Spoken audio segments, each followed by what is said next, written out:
Romanos capítulo 9, verso 16 al verso 24. ¿Lo tiene?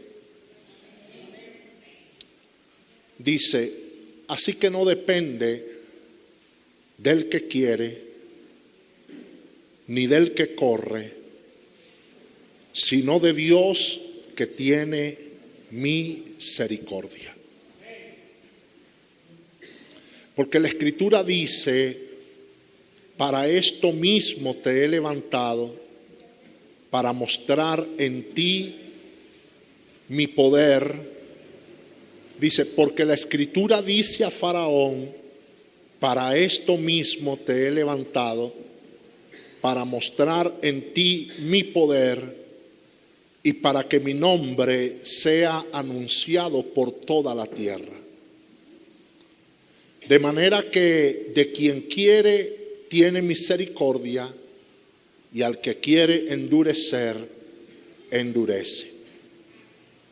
Pero me dirás, ¿por qué pues inculpa? ¿Por qué quien ha resistido a su voluntad? Mas antes, oh hombre, ¿quién eres tú para que alterques con Dios? Dirá el vaso de barro al que lo formó, ¿por qué me has hecho así? ¿O no tienes potestad el alfarero sobre el barro para hacer de la misma masa un vaso para honra y otro para deshonra?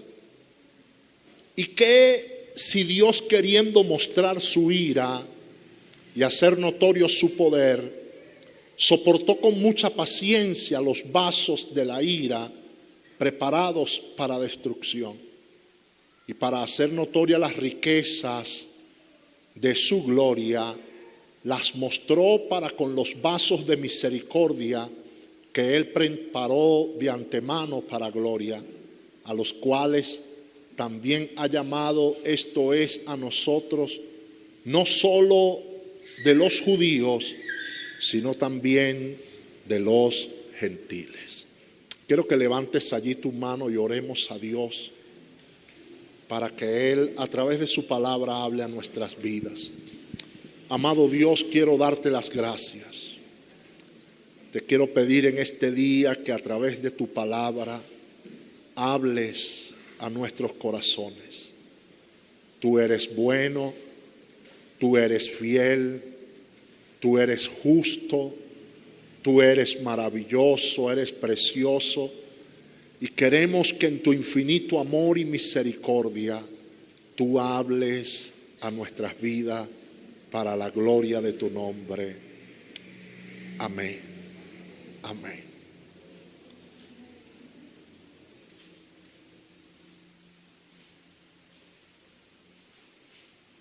El domingo pasado estuvimos compartiendo una palabra que forma parte de lo que Dios este mes nos ha ido diciendo. Y de verdad que Dios a través de su palabra nos confronta y a la vez nos entrena. Cuando venimos a la casa del Señor vinimos con esa expectativa. No sé si usted vendrá así, pero cada domingo es un tiempo para nosotros llenar el tanque y equiparnos, porque la palabra no es para otra cosa, sino para darnos equipamiento. Efesios capítulo 4, en el verso número 11 y 12, dice la palabra que Él mismo constituyó. ¿Quién? Jesús. Él mismo constituyó. A unos los constituyó apóstoles, a otros profetas, a unos maestros, a otros evangelistas y a otros los constituyó pastores. Pero a todos esos ministerios el Señor los constituyó con un propósito, y es que edifiquen, que equipen, que le den equipamiento a, oído acá, a la iglesia, al cuerpo de Cristo. Y ese es nuestro trabajo. Cuando un pastor, un profeta, un apóstol o algún otro ministro de oficio ministerial haga otra cosa, entonces ya perdió la perspectiva. Porque nuestro trabajo es ese, equipar al cuerpo de Cristo para la obra del ministerio. Y ese es un trabajo que implica muchas cosas. Y hoy quiero compartir este tema que habla sobre soberanía, profecía y unción. Diga: soberanía, profecía y unción. Sobre eso vamos a hablar hoy, basado en Romanos capítulo 9, verso 16 al verso 24. Una de las cosas que caracterizan la soberanía de Dios es que no siempre significa que la voluntad de Dios se vaya a cumplir en la vida del hombre. Dios es soberano, ¿sí o no? Es soberano Dios. Pero no siempre la voluntad de ese Dios soberano se cumple en la vida de los hombres. Y eso lo vamos a explicar. La Biblia dice en Romanos 10:21, hablando Pablo sobre Israel, dice: pero a Israel dice, todo el día extendí mis manos a un pueblo desobediente y contradictor. Todo el día, dice, extendí mi mano a un pueblo desobediente y a un pueblo contradictor.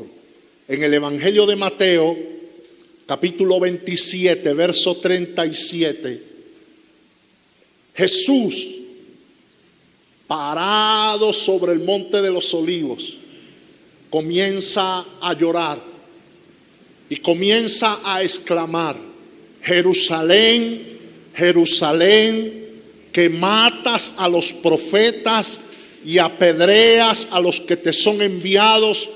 ¿Cuántas veces quise juntar a tus hijos como la gallina junta sus polluelos debajo de sus alas y no quisiste? ¿Oyó eso? Y no quisiste.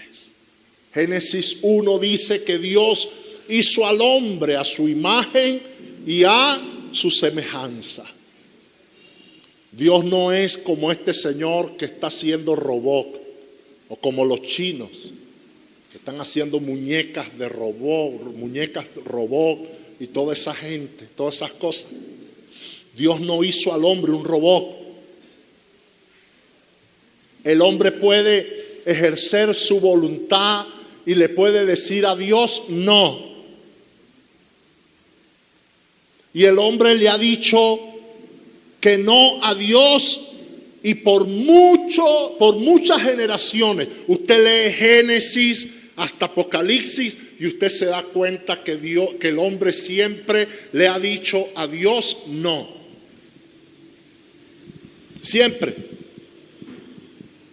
Y aún nosotros, los mismos cristianos evangélicos, pentecostales, bautistas, luteranos, metodistas, libres, conservadores, rabacandosos, todas las denominaciones cristianas, aún dentro del mismo cuerpo de Cristo, muchos de nosotros nos resistimos a Dios.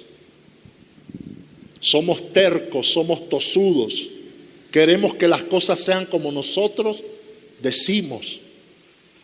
Ahora, es importante entender que si la soberanía de Dios significa que su voluntad siempre se cumple, que la voluntad de Dios siempre se hace, entonces este mundo no tuviese sentido.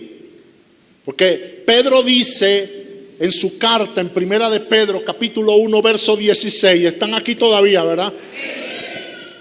Quiero que me siga el hilo, quiero que esté acá para que podamos compartir la palabra del Señor y tenga la Biblia abierta, y si tiene donde anotar, mejor todavía. Amén. Para que luego cuando llegue a su casa usted haga como los bereanos, usted diga, oye, el pastor aquí leyó este texto, pero este texto no tiene nada que ver con esto, este pasaje como que estaba fuera de contexto, y usted analiza porque usted es un ser pensante. Amén. Usted es una persona que analiza la palabra del Señor. Amén. Pedro dice allí en su carta, sé santos porque yo soy santos. ¿Sí o no? Esa es la voluntad de Dios. Pero sabemos muy bien que este no siempre es el caso. No siempre la gente escoge lo que la palabra de Dios dice allí en ese texto. No siempre escogemos vivir en santidad, y nunca es el caso perfectamente. Amén. La Biblia dice que Dios cegó a Israel, y la ceguera de Israel no fue una cuestión de elección soberana, sino que Israel permitió que su corazón se endureciera, que su corazón se cauterizara, que el corazón se pusiera duro. Cuando tú lees Ezequiel capítulo 12, verso 2, vamos, sígame en la palabra. Ezequiel 12:2 dice, hijo de hombre, le está hablando el Señor a Ezequiel, y le está diciendo a Ezequiel, hijo de hombre, tú moras, tú vives en medio de una casa rebelde que tiene ojos para ver y no ve, que tiene oídos para oír y no oye, porque es una casa rebelde. Ahora el profeta Ezequiel está mostrándonos a nosotros el por qué, cuál es la razón, cuál es la causa de la ceguera de Israel. Y dice que es su propia rebelión. Ayer estaba así cortándome el cabello y escucho un promo en la radio que tenía el muchacho de la barbería allí encendido. La explosión de DJ que habrá en Cuyagua y en las costas de Aragua, y bueno, aquello era DJs de Holanda, de Inglaterra, de Estados Unidos, bueno, y entonces el barbero, un cliente le dice al barbero, ¿tú vas ahí? Y esa broma va a estar buenísima. ¿Ah? ¿Cuál es la conclusión de todo esto? Hermano, tenemos un país devastado. Tenemos un país en una crisis impresionante, pero la dureza del corazón de la gente es lo que hace que este país esté en las condiciones que está.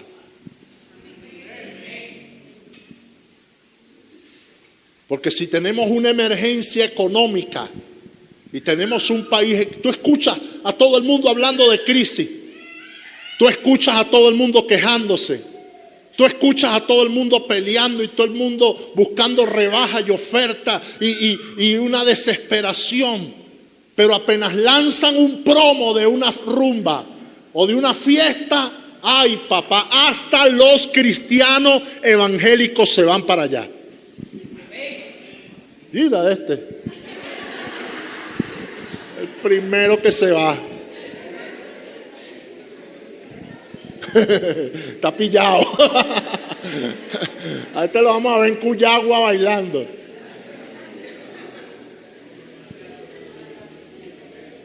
Con su bikini de raya. Esta es la crisis. La crisis no es financiera. La crisis no es económica, porque este es un país rico. La crisis está en Mateo capítulo 13, verso 15. Allí está la crisis. Dice, porque el corazón de este pueblo se ha engrosado y con los oídos oyen pesadamente y sus ojos han cerrado para que no vean con los ojos, ni oigan con los oídos, ni entiendan con el corazón y se conviertan. ¿Está escuchando? Corazón engrosado, corazón endurecido, un corazón que produce oídos sordos, que produce ojos cerrados, de tal manera que no oyen, de tal manera que no ven, de tal manera que hay gente que oye, hay gente que ve, pero hay gente que no entiende. Y al no entender, la gente no se convierte. Nosotros tenemos iglesias llenas de multitudes, pero carentes de conversión. De gente que quiere oír lo que su oído le pide. Tienen comezón de oír, pero no la palabra de Dios.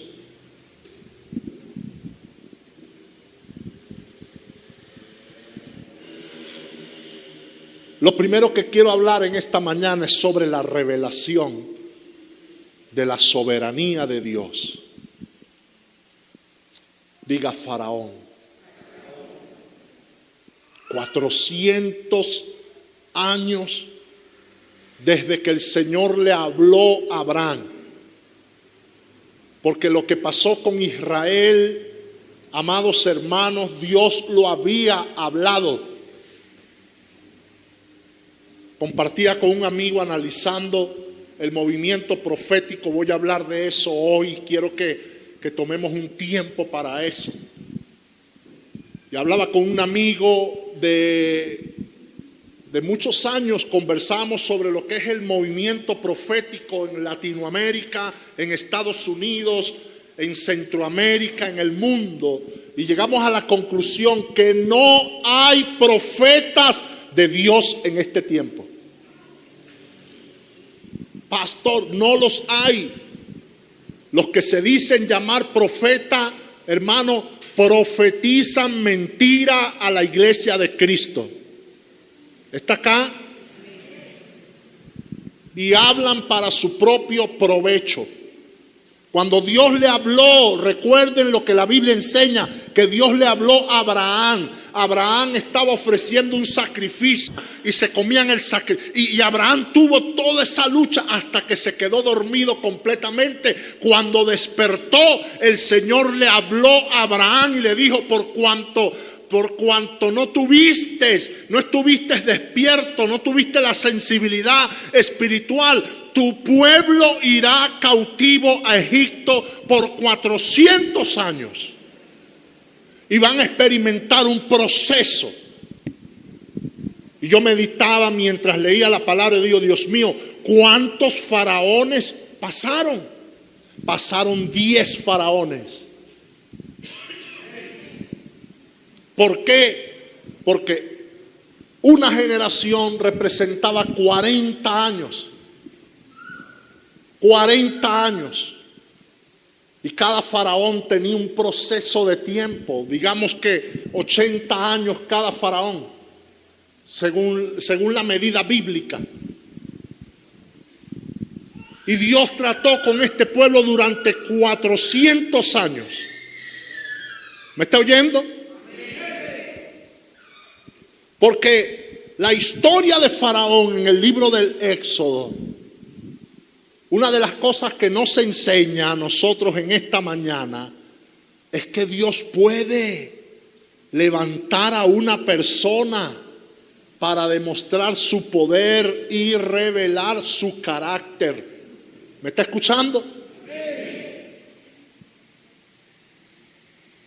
Dios endureció el corazón de Faraón.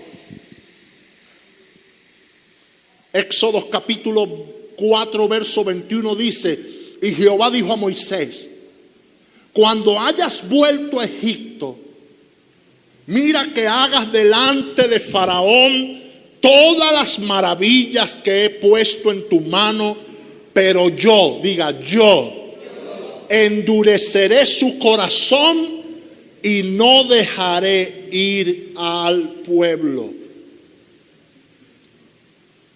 El endurecimiento del corazón de Faraón lo podemos ver mencionado en varios momentos de la historia de la liberación de Israel. ¿Qué significa eso? Que en el corazón de Faraón había una resistencia al plan de Dios. Él no quería que el pueblo saliera, pero Dios permitió que fuese de esa manera. Es que Dios, para revelar su soberanía, va a trabajar con nosotros de manera muy personal. De manera muy personal. ¿Me está escuchando?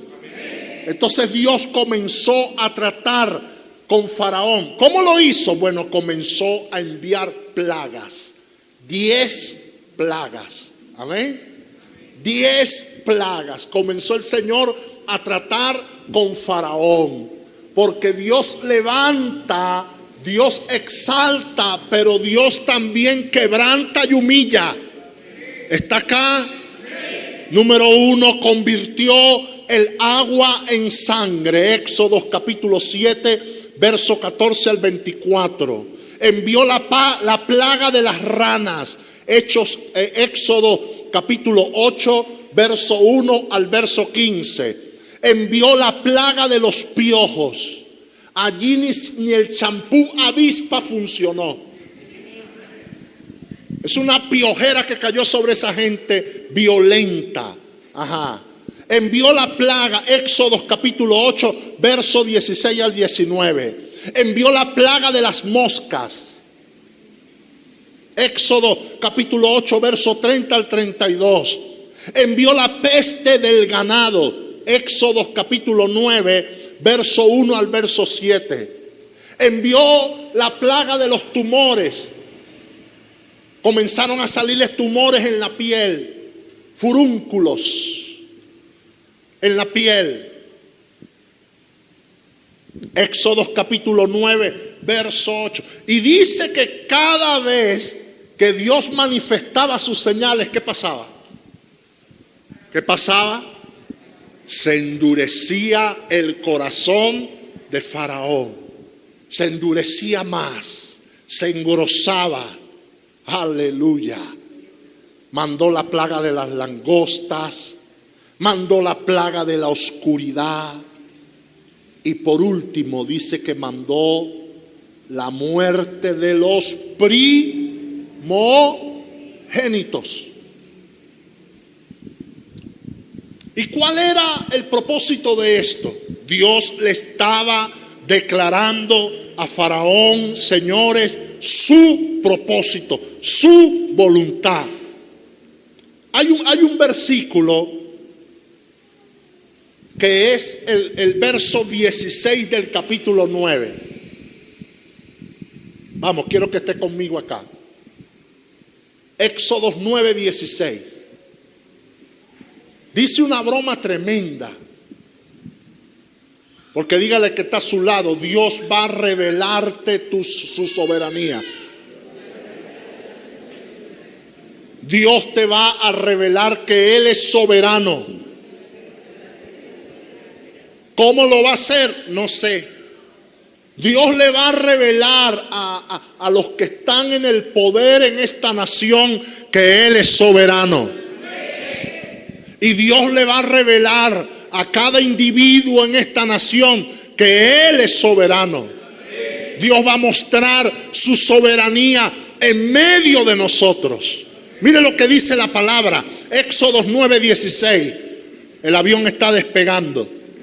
Dice, y precisamente para esto te he levantado. Para mostrar en ti mi poder. Y para que mi nombre sea anunciado por toda la tierra.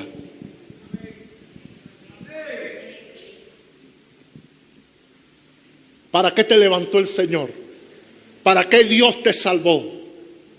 ¿Para qué Dios te levanta? ¿Para qué Dios te pone? ¿Para qué Dios manifestó su gracia para contigo?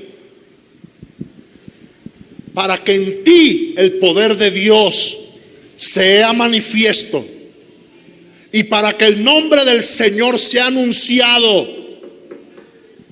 Y Dios creó un escenario. ¿Están aquí, señores? Dios crea un escenario perfecto para manifestar y revelar su soberanía.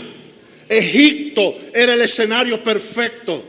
Y Dios le iba a mostrar en ese escenario a los israelitas, al mundo, cuando levantó a Faraón. Porque cuando el diablo se levanta contra ti, a través de alguien, a través de una persona, a través de una circunstancia, a través de una situación, todos nosotros experimentamos el avasallante ataque de Faraón. Faraón se levanta para oprimirnos. Faraón se levanta para esclavizarnos. Faraón se levanta para traer a nuestra vida enfermedad, ruina, problema. Pero Dios dice: yo te voy a levantar también para que mi nombre sea glorificado y mi poder sea manifestado.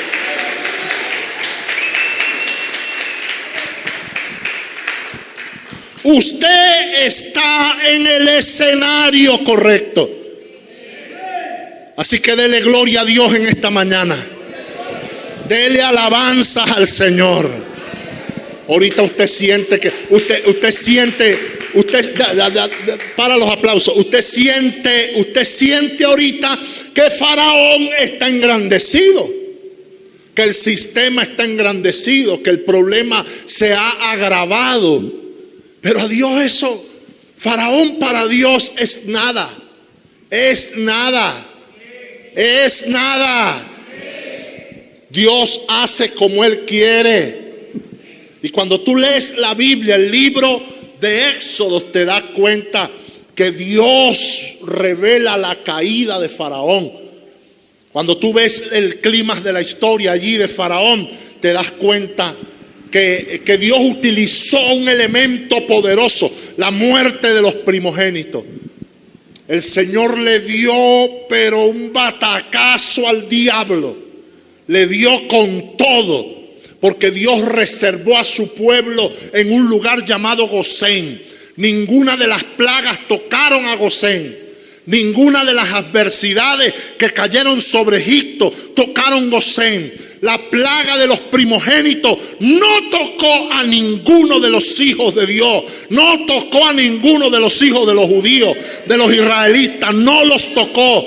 Y Dios permitió que viniera un momento crucial. Un momento cuando tú estás metido en el túnel y tú no ves luz al final. ¡Wow! Y tú te desesperas, te estresas, te angustia, caes en un momento que dices: ¿qué hago? Dios mío, ayúdame.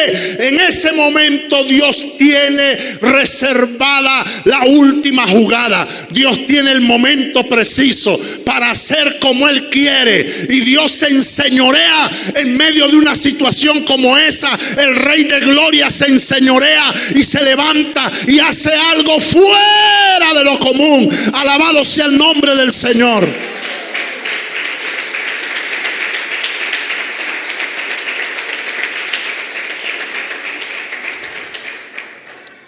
La caída del faraón es total.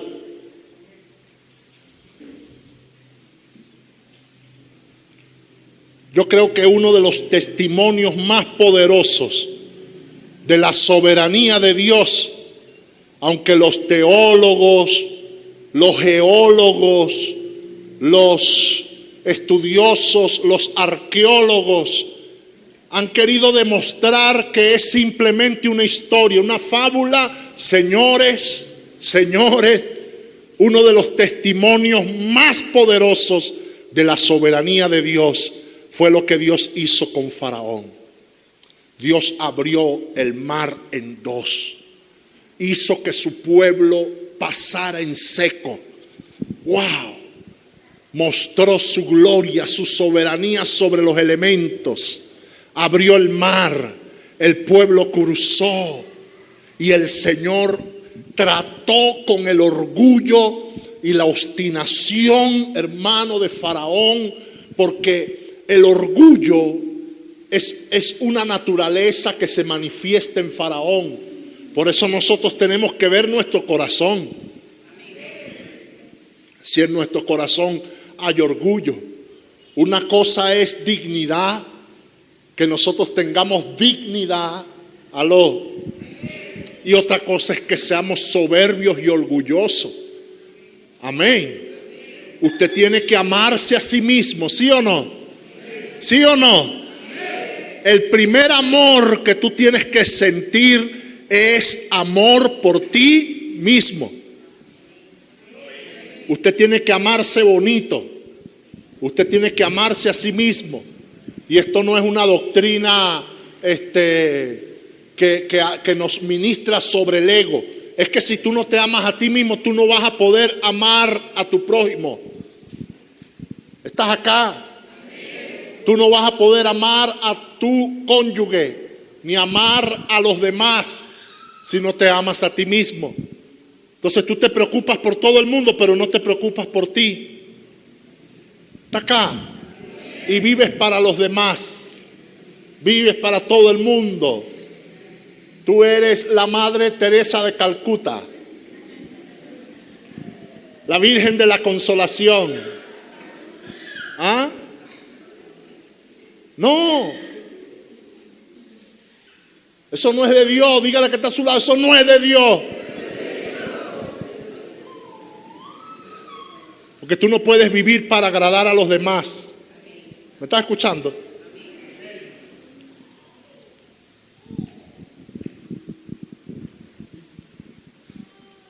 Y Dios agarró a Faraón y lo aplastó en un día. Le mostró a Israel que por encima de Dios no hay nada. Por encima de Dios no hay nadie. Por encima de Dios nada. Él es soberano. Y a través de Faraón y su resistencia y su soberbia, Dios mostró su supremacía. Dios lo supo hacer.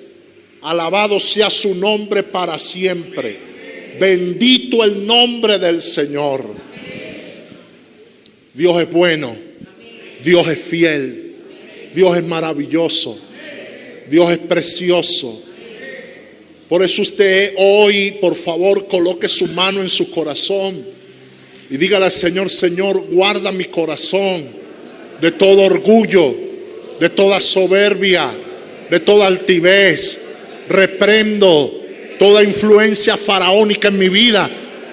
No acepto eso. Ese es el espíritu que opera en los hijos de desobediencia. Y es el espíritu que opera en esta nación. Es el espíritu que opera en los que nos gobiernan. Es el espíritu que opera en la gente que no tiene a Cristo entronado en su vida.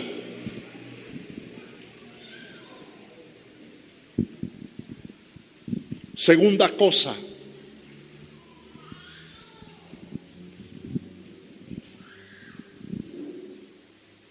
La naturaleza de la profecía. Dios es soberano, pero Dios habla. Dios habla.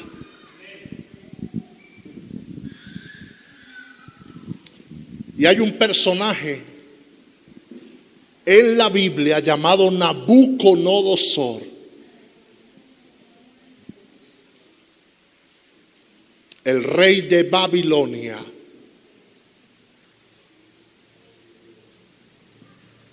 Al cual Dios habló.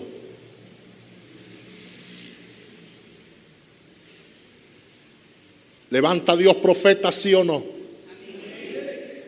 Dios levanta profetas. Profetas genuinos. Profetas ungidos. Profetas que hablan la verdad. Y la primera profecía que tenemos que hablarle a la iglesia es la palabra de Dios. Allí está sellada, allí está resguardada toda la profecía. El apóstol Pedro dice que no hay una profecía más veraz que la que está aquí escrita. Aquí está toda la palabra profética que la iglesia necesita.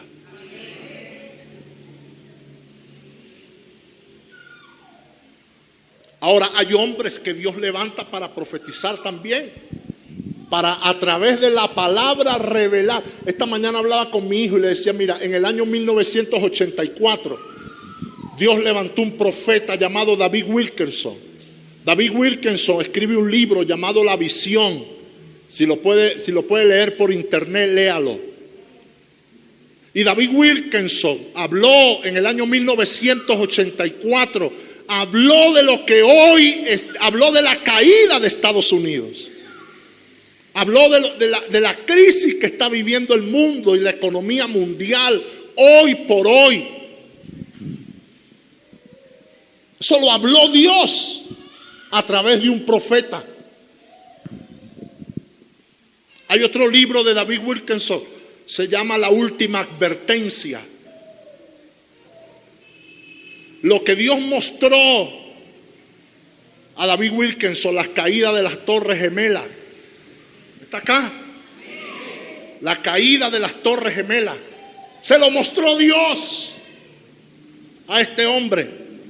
Le mostró lo que hoy es Nueva York. Cómo iban a retornar las bandas. Cómo iban a retornar la violencia, la anarquía, el desorden. Y usted ve lo que es Nueva York hoy, hermano. Eso es un desastre. Y eso Dios lo mostró a un hombre de Dios, a un profeta de Dios. Está acá. Porque Dios habla. Y cuando Dios, le habló a Nabucodonosor a través de un sueño, el sueño de la estatua.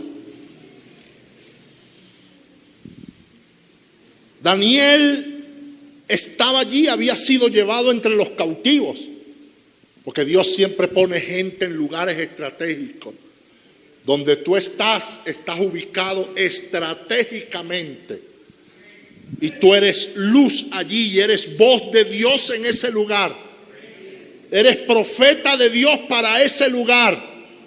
Y Daniel estaba guardado allí para que en el momento preciso el Dios Todopoderoso lo usara.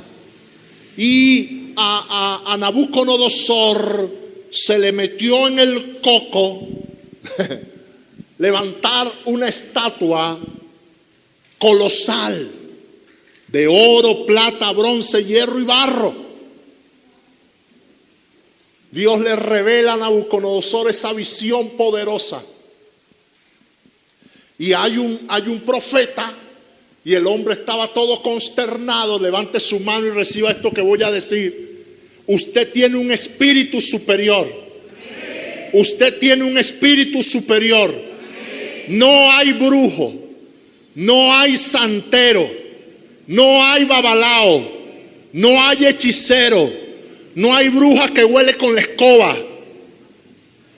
No hay espíritu inmundo que supere al espíritu que habita en ti. Tú tienes el Espíritu de Dios, tienes el Espíritu Santo. Por eso usted no tiene que tener temor. Ay, es que hay un brujo ahí al ladito mío. Papá, el Espíritu que está en ti tiene poder, amén, para someter las fuerzas del enemigo donde quiera que tú te encuentres. Así que no tengas miedo. Ay, es que huele a tabaco, que huela lo que sea. Usted agarra y se levanta en el poder del Espíritu Santo, porque Dios no nos ha dado espíritu de cobardía ni de temor, sino de poder. Sino de poder y de dominio propio. Quiere decir que usted no tiene que sentir miedo, ni ponerse a temblar, ni sentir, ay, siento escalofrío. Claro que vas a sentir escalofrío. El diablo es real y vas a sentir miedo. Pero Daniel, cuando escuchó el sueño y la revelación, le dijo al rey, escucha esta palabra, Daniel 2:37. Tú, oh rey, eres rey de reyes, porque el Dios del cielo te ha dado reino, poder y fuerza. Y este sueño que tú estás experimentando, esto que Dios te está revelando, es esto, esto y esto. Y agárrate, porque el Señor va a tratar contigo. Agárrate, agárrate, agárrate, porque el Señor va a tratar contigo. Entonces el rey entendió la visión de manera incorrecta, y en el capítulo 3 de Daniel, el rey edificó una tremenda estatua en su honor.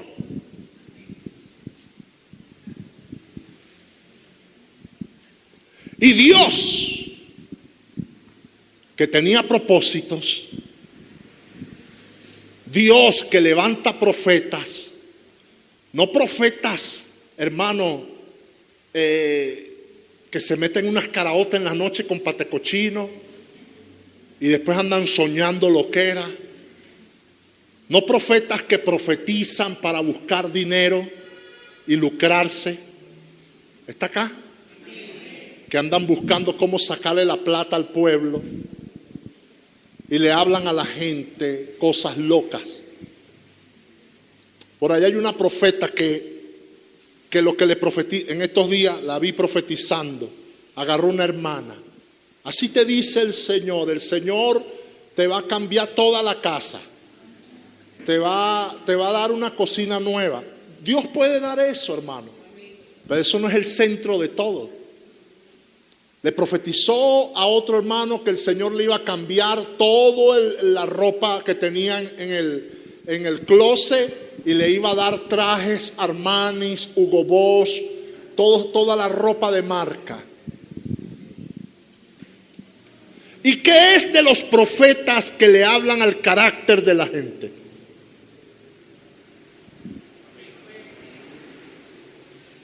¿Aló? ¿Qué es de los profetas que nos desafían a que vivamos una vida santa? ¿Qué es de los profetas que llaman al pueblo al arrepentimiento? ¿Qué se hizo esa gente? Que ahora los que nos profetizan es carro, plancha. Ayer me reía de un profeta en África. Dios le habló a este profeta que usara tacones de mujer. Escuche. Y ahora el tipo anda, se viste y se pone tacones de mujer, y anda con tacones de mujer y predica en el púlpito con tacones de mujer, y se combina la ropa con unos tacones súper exóticos, y se arregla las uñas y se le ven las uñas mejor que muchas hermanas aquí en la congregación.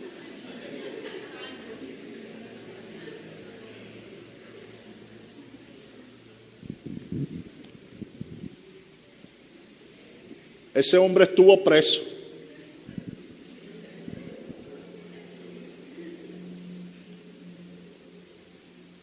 Esos son los profetas de hoy.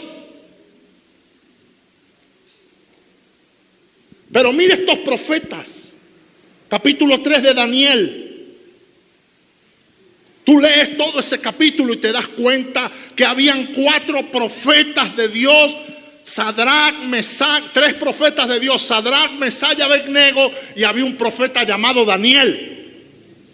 El rey número 1 levantó una estatua y hizo un decreto que todo aquel, cuando viera la estatua, tenía que doblar rodillas. Eso representa un sistema, eso representa una realidad, eso representa una situación país, una situación social, una situación de una nación. Y el hombre levanta la estatua y da el decreto. Todo el que ve la estatua se tiene que postrar, adorar, tocar instrumentos y todo, y adorar y doblar rodillas. Y habían unos profetas poderosos. Dijeron: Señor, ustedes no va a perdonar a nosotros, pero el sistema no va a negociar lo que Dios nos habló. El sistema no va a doblegar lo que Dios nos dijo. Nosotros vamos a adorar al Rey de Reyes y Señor de Señores. Y nosotros vamos a estar de pie, firmes delante del Señor, pase lo que pase. Y ustedes recuerdan la historia de que agarraron y encendieron un horno de fuego. Un horno de fuego, una cosa tremenda. Agarraron y encendieron 7 veces bien caliente. Señor, lo profético te desafía. Lo profético te confronta. Lo profético te renueva. Lo profético te empodera, lo profético te da la garra del león. Por eso es que la característica de la voz profética es el rostro del león, el rugido del león. Donde hay profetas, el león ruge. Donde hay profetas, hay una palabra que desafía a que podamos ser mejores cada día más. Cuando hay una palabra, un profeta en una casa, entonces hay firmeza y hay carácter. Pase lo que pase, ocurra lo que ocurra, acontezca lo que acontezca. Si hay una palabra, no importa que el horno caliente 7 veces, la gente sabrá que hay Dios en casa, hay Dios en medio de ti, hay un Dios todopoderoso a tu alrededor. Vamos, apláudele. Apláudele con todas tus fuerzas.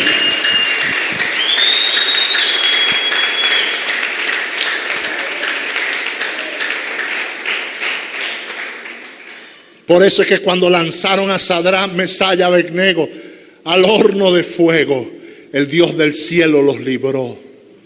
Aparecieron 4 personas en vez de 3, y el tercero tenía semejanza de Dios, tenía semejanza de hombre, tenía semejanza de un ser todopoderoso. Jesús de Nazaret en el horno de fuego con Sadrach, Mesach y Abednego. La conclusión de Nabucodonosor está en el verso 28 del capítulo 3. Bendito el Dios de Sadrach, Mesach y Abednego, que envió su ángel y libró a sus siervos que esperaron en él. Eso está candela.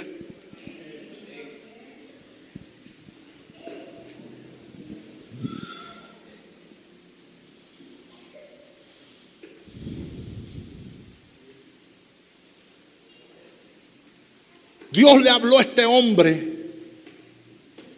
a través del sueño del gran árbol, y Daniel le dio la interpretación. Daniel capítulo 4 verso 27 dice: por tanto, oh rey, acepta mi consejo y perdona tus pecados con justicia y tus iniquidades con misericordia para con los pobres, si es que esto puede prolongar tu tranquilidad. Y Dios tuvo a través de la profecía que tratar con este hombre y tratarlo bien duro. Dice que el Señor agarró a Nabucodonosor y lo humilló y lo llevó a un nivel, hermano, que el hombre se convirtió en un animal, en una bestia del campo. ¿Están aquí? Daniel 4:34, para los que están despiertos. Dice: y al fin del tiempo, yo, Nabucodonosor, alcé mis ojos al cielo y mi razón me fue devuelta, y bendije al Altísimo y alabé y glorifiqué al que vive para siempre y cuyo dominio es eterno y su reino por todas las generaciones. Amado hermano, Dios está hablando sobre esta nación, pero no lo que estamos oyendo de hace muchos años, no lo que la gente repite como loros, no lo que nosotros creemos, hermano, que Dios está hablando. Dios nos está diciendo a nosotros: preparémonos,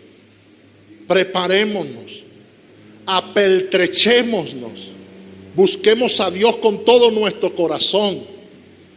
Hagamos un lugar para la palabra de Dios en nuestra vida. Volvamos a la palabra. Es lo que Dios nos está diciendo en este tiempo. Vayan a mi palabra. No confiemos en profecías de agua dulce. Aquí se nos habló a nosotros de el tren del avivamiento. Se nos habló de la ruta del avivamiento. Se nos habló, bueno, ¿qué no se nos ha dicho a nosotros? Y tenemos un pueblo que está despertando. ¿Está aquí? Un pueblo que está despertando. Un pueblo que está entendiendo que la cosa no es como muchos la pintan. Un pueblo que está comprendiendo que Dios está en el asunto, pero que Dios también está tratando con esta nación y lo está haciendo a su manera. Dios está apretando las tuercas de este país. Aquí se ha profetizado y se ha dicho, hermano, pero la gente no ha entendido que el asunto no comienza por los de afuera, sino por los de dentro. Está acá. Y Dios lo hará como lo hizo en los tiempos pasados. Dios lo hará a su manera. Dios intervendrá y lo va a hacer a su manera. Dios va a intervenir a la iglesia de Cristo, nos va a auditar a toditos nosotros, comenzando por los pastores, los líderes, el cuerpo, como lo enseña el Salmo, la unción que cae sobre la cabeza, luego baja por el borde de las vestiduras y desciende hasta los pies, hasta el más pequeño, el nuevecito, el recién convertido, el que se está convirtiendo hoy, va a ser tratado por el Señor, va a ser tratado por Dios. Todos vamos a ser tratados por Dios. Aquí nadie va a escapar. Aquí todos el Señor nos va a llamar a cuenta.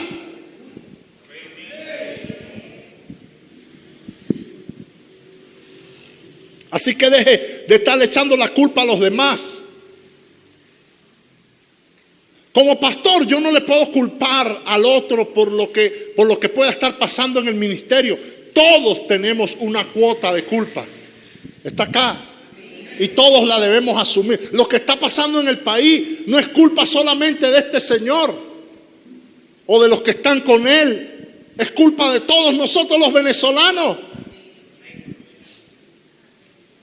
¿Cuánta gente de la que dice que está en crisis van a hacer lo posible y lo imposible para estar en las playas, en los ríos, en las montañas, en los festivales, para irse para donde sea, así montar una hamaca, así sea en un pocito, pero ¿por qué? Porque eso ya es un estilo, un diseño que la gente tiene en el coco, hermano. Porque tú no ves esto en los países desarrollados. ¿Por qué tú no ves esto? Porque la gente está enfocada en trabajar. Si este país está en crisis, la gente tiene que estar trabajando. Dice la palabra que Dios prospera la mano ¿de quién? ¿De quién? ¿De quién? ¿Del que tiene las manos metidas en el bolsillo todo el día? ¿Del que duerme hasta las 12? ¿Del que duerme hasta las 2 de la tarde? ¿Del flojo? Dios prospera la mano ¿de quién?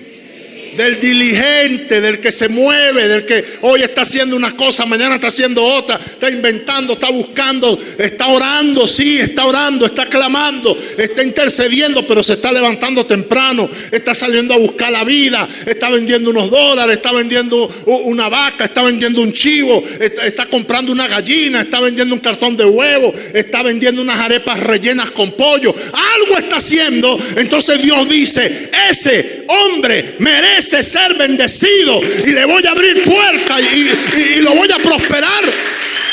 Y prospera.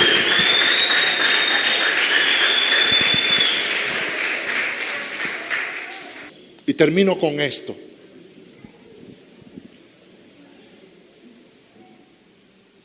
Diga conmigo: soberanía, profecía y unción. es la unción soberana de Dios sobre nuestras vidas. Es la unción que Dios derramó sobre un hombre llamado Ciro. Dios unge a quien Él quiera. Dios unge a quien Él quiera. Dios derrama su unción sobre Ciro. Ciro representa la soberanía de Dios. El Señor levantó un hombre, hermano, que no tenía temor de Dios, que era pagano, que era perverso, un rey de Persia, y Dios lo levanta. Y el profeta Isaías habla de él mucho antes de que Ciro naciera. En el capítulo 44, escucha esto que te interesa. En el capítulo 44, en el verso 28, Isaías profetiza de Ciro mucho antes que Ciro naciera. Mira lo que dice. Esto dice de Ciro: es mi pastor y cumplirá todo lo que yo quiero. Al decir a Jerusalén, será reedificada, y al templo se pondrá su cimiento. En el capítulo 45, verso 1 al verso 3, ubícame ese pasaje y pónmelo por favor en pantalla.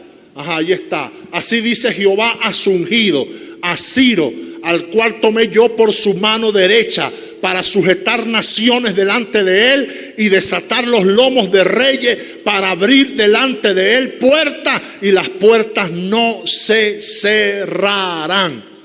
Ciro no estaba ni siquiera en el vientre de su mamá, y ya Dios estaba declarando que era su ungido y que iba a ser utilizado por Dios para restaurar a Jerusalén, para restaurar naciones, para llevar cautivos, para llevar oprimidos, para levantar una generación. O sea, mi hermano amado, el Señor es soberano.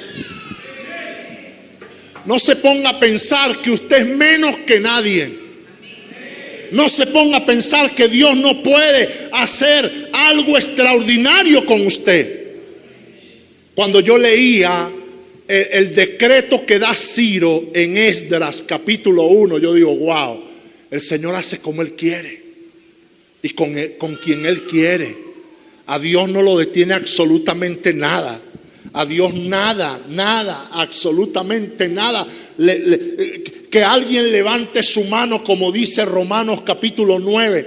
¿Quién puede contender con el Señor? Dirá el vaso de barro al que lo formó: ¿por qué me has hecho así? ¿O tiene potestad el alfarero sobre el barro para hacer de la misma masa un vaso para honra y otro de deshonra? Dios hace como Él quiere, y Dios deposita su unción donde Él quiere. Dios puede levantar piedras en este tiempo. Por eso es que no hay patrón para lo que Dios va a hacer en Venezuela. Y lo que Dios hará en esta nación, escriba eso en su cuaderno, anótelo con fecha, con hora, ponga esta palabra allí, anótela. La gente que Dios va a utilizar en este país son personas que Dios va a levantar del anonimato. Gente desconocida. Ya Dios se cansó de modelos, hermanos, de gente famosa. Ya los famosos el Señor los está relegando. Gente de trayectoria que cayeron en una monotonía. Esa gente, Dios va a traer algo fresco a la nación. Y nosotros los ministros viejos, los que ya tenemos tiempo en el ministerio, vamos a tener que quitarnos a un lado para que Dios comience a usar a gente, hermano, que el Señor tiene destinada para este tiempo nuevo en Venezuela, en esta nación.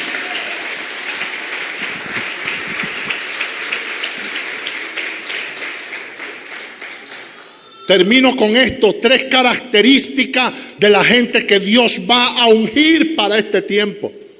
Primero, son gente que nadie conoce, desconocido, porque Dios lo va a hacer con gente que esté dispuesta a darle solo la gloria a Dios. Solo la gloria a Dios. Por eso no se sorprenda cuando Dios comience a usar a personas con milagros, con prodigios, con señales, con portentos. Israel estaba esperando que el Señor levantara a alguien de en medio de ellos. Y resulta ser que levantó a Ciro. ¡Ja! Y lo ungió. Le dio una unción. Y lo que es, cuando Ciro abría la boca, las tinieblas se estremecían. Y la palabra de Dios en la boca de ese hombre era poderosa. Y lo primero que Dios lo usó fue para restaurar a Jerusalén. Ciro reconoció la soberanía de Dios. Ciro tomó el papel como ungido de Dios. Segunda característica, gente que no está comprometida con el sistema. Gente que no tiene compromisos con el sistema. Es la gente que Dios va a utilizar y va a ungir para este tiempo que viene. Tiempo de apretura. Porque hoy más que nunca la iglesia tiene que agarrarse de Jesucristo hasta con los dientes. La iglesia tiene que aferrarse al Señor. Tú te tienes que agarrar de Dios hasta con los dientes. Tú tienes que consagrar tu negocio, tu finanza, consagrar todo, dedicarlo al Rey y caminar con el Señor, porque en cualquier momento el Dios del cielo puede soltar un sacudón sobre esta nación. Y si no estamos preparados para lo que Dios puede hacer, mi hermano, nos puede sorprender Dios. Nos puede sorprender Dios. ¿Está aquí? ¿Está despierto? ¿Está activado acá en esta mañana? Entonces tiene que ser gente que no tenga compromiso con el sistema, que no se siente a negociar con Faraón, que no venda su primogenitura, que no entre en pacto, que no reciba premisas de Faraón, que no reciba sostenimiento, que dependa de Dios, que le diga a Dios: Dios mío, yo soy tu siervo, tú me vas a sostener, tú me vas a ayudar, no importa que el dólar llegue a 100,000. Dios nos va a sostener. Usted no se va a morir de hambre. Usted no va a pasar trabajo. Usted es hijo. Usted es hijo. Usted es hijo. Usted es hijo. Usted es hijo.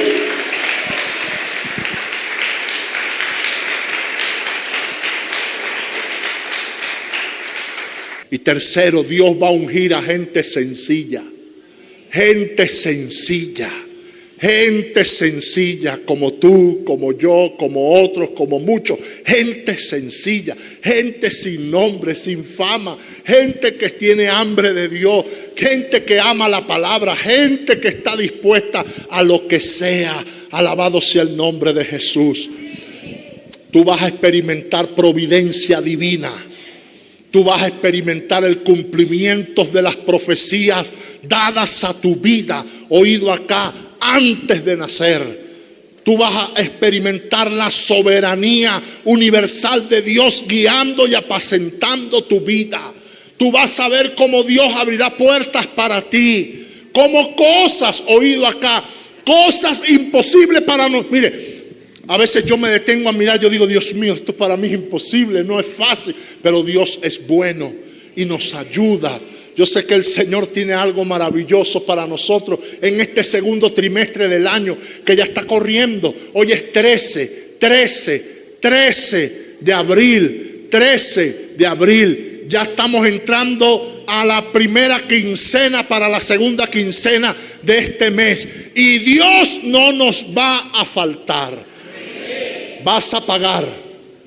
Vas a poder cubrir todo lo que tienes pendiente. Habrá comida en tu mesa. Dios te va a proveer, pero por sobre todas las cosas, el aceite de Dios, la unción del Espíritu Santo no va a dejar de fluir. No va a dejar de fluir. No va a dejar de fluir. No va a dejar de fluir. No va a dejar de fluir el aceite. No va a dejar de caer la unción del Espíritu Santo en tu casa.